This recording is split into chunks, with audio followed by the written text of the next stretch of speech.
Les amis, bonjour et bienvenue dans cette nouvelle journée à Séoul. C'est marrant parce qu'il reste quelques jours là. J'ai l'impression que j'ai fait beaucoup de choses. Genre c'était très dense, mais à la fois j'ai l'impression que j'ai rien fait du tout. C'est chelou, donc on va profiter de ces derniers instants. Surtout qu'il fait très beau. On va se balader un peu, on va bosser aussi. Toujours travailler évidemment. Ça fait bizarre un peu se dire que je m'en vais bientôt. J'ai fait tellement de trucs et j'ai l'impression qu'il reste tellement de trucs à faire. Mais bon, c'est pas grave, hein. C'est une occasion de revenir en réalité.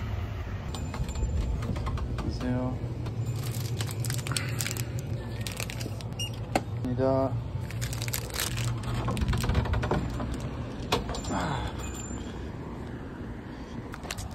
La journée peut commencer.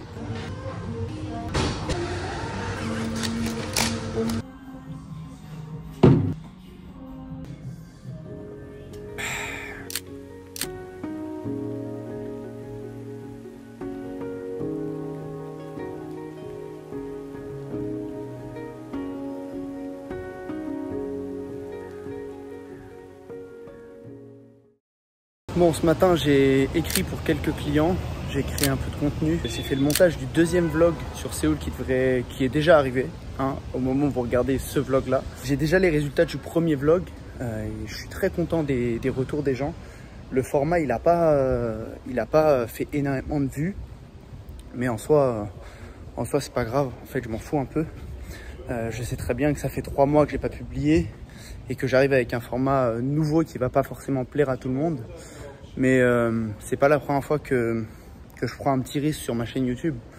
Au tout début de ma chaîne, j'étais ultra niché et j'ai réussi à faire ce switch une première fois. Puis j'ai montré mon visage, enfin j'ai réussi à faire des switches. Juste il faut être patient à ces moments-là. Il faut pas perdre espoir. Si jamais aujourd'hui tu me regardes et tu crées du contenu, te dis pas que c'est parce que tu as des périodes de creux que c'est la mort, que tout va s'effondrer. La création de contenu et surtout la création sur YouTube, c'est un marathon, c'est un réel marathon. Moi je crois au moyen long terme. Donc là j'ai un creux sur mes vues, mais c'est pas la métrique que j'ai le plus envie d'optimiser aujourd'hui, mes vues, parce que je veux pas faire le plus de vues possible, je veux engager des gens et une audience et avoir une audience fidèle. Première chose. Et la seconde chose, c'est que je crois en le process et je suis persuadé que avec le temps, si je suis régulier, que je fais du contenu de qualité et du contenu engageant, bah ça va emmener de nouvelles personnes sur ce format un peu plus type vlog. Et je vais avoir une audience qui va arriver par rapport à ça. Et j'aurai une diversité dans mon audience. Des gens qui aiment les face cam, des gens qui aiment les vlogs. Et moi je suis persuadé que ça va se rééquilibrer parce que je crois profondément en tout ça, quoi. Le process, la régularité et la qualité des contenus. Donc voilà, petite parenthèse sur la création de contenu. Moi je vois ça comme un nouveau défi. Même là, il y a plein de gens autour de moi. Et j'ai envie de lâcher mon iPhone. Je suis timide de fou. Genre là je pourrais pas faire ça en France, hein. Je sais pas si je l'ai dit dans un des vlogs que j'ai sorti, mais en Corée ils en ont rien à faire que tu parles à ton téléphone et tout. Il y a plein de gens qui font des live Twitch dans la rue. En fait tout le monde fait sa vie. Tout le monde fait sa vie, des fois pour le meilleur et pour le pire, hein, parce que les gens sont parfois peut-être un peu individualistes. Mais en fait personne te calcule en fait. Enfin bref, c'est une bonne manière de prendre la confiance sur le format des vlogs, de faire ça dans un pays étranger. Donc je conseille. Je vis dans un quartier très cool et assez vivant à Séoul. Et un truc que j'aime le plus, c'est qu'il y a des restos de partout. C'est-à-dire que tous les midis, je sors de mon café, je sais pas où je vais aller manger. Et je tombe toujours sur un truc au hasard qui est archi sympa en fait. Et le deuxième truc qui m'étonne, c'est le rapport qualité-prix. Genre ici, on mange dehors pour rien. Après, je pense que sur le long terme, pour la diète, c'est pas le meilleur truc du monde, là je reste qu'un mois. Et en fait la moyenne des restos est ultra quali. Genre c'est rare de rentrer dans un resto et de se dire que c'est immonde en fait. Et on mange bien. Et j'ai remarqué ça dans plusieurs pays, notamment d'Asie. On m'a aussi dit qu'au Japon c'était un peu comme ça. J'y suis jamais allé encore. Peut-être que les exigences des gens sont plus élevées. Peut-être que c'est plus facile de faire fermer un resto pour le remplacer par de la concu. Je sais pas. En général j'aime bien la bouffe coréenne, donc ça me va. Mais même des trucs un peu européens et tout, en général, c'est assez bon et je suis totalement en contre-jour. C'est les aléas du vlog, les amis. Oh, quelle déception. Quelle déception. Je sors de mon café, je sais pas où je vais aller manger. Non mais je vais péter un câble là. Et je tombe toujours sur un truc au hasard qui est archi sympa en fait. Tout est fermé depuis tout à l'heure. Comment ça se fait? Comment ça se fait? C'est quoi cette histoire? Il y a complot en fait. On essaie de comploter contre moi là, les gars.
Tu sais que cette pizzeria, j'y suis retourné plein de fois. Hein. Oui, je sais, ouais.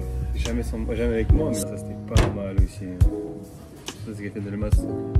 Tout, comment on dirait les années 80. Parce que c'est le flash. Parce que non, c'est quelqu'un qui avait un appel.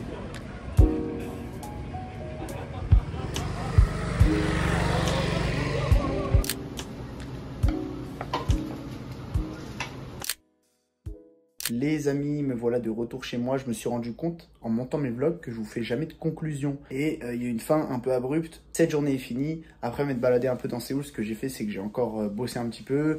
J'ai eu quelques calls clients, mais rien de très intéressant pour vous. Les 7 heures de décalage avec la France, des fois c'est un peu relou pour les calls clients. Mais bon, on s'adapte. C'est un choix de vie. De mon côté, ça me plaît énormément de faire ces vlogs à Séoul. Je pense que c'est le dernier de cette série Séoul, ou peut-être l'avant-dernier. Mais ce qui est sûr, c'est que c'est un format que je continuerai, je pense, une fois à Paris. Et j'espère que ça vous plaira de continuer à suivre mes aventures, à suivre l'évolution de mes projets. Et j'espère encore une fois que ça vous motivera à lancer les vôtres. De mon côté, je pense que tout est dit. Si cette vidéo vous a plu, évidemment, le petit like, le petit commentaire, ça me soutient énormément. Aussi, si vous arrivez sur cette chaîne par le biais de ces vlogs, n'hésitez pas à vous abonner. Moi, ça me ferait extrêmement plaisir. Et de mon côté, je vous dis à la prochaine pour une nouvelle vidéo.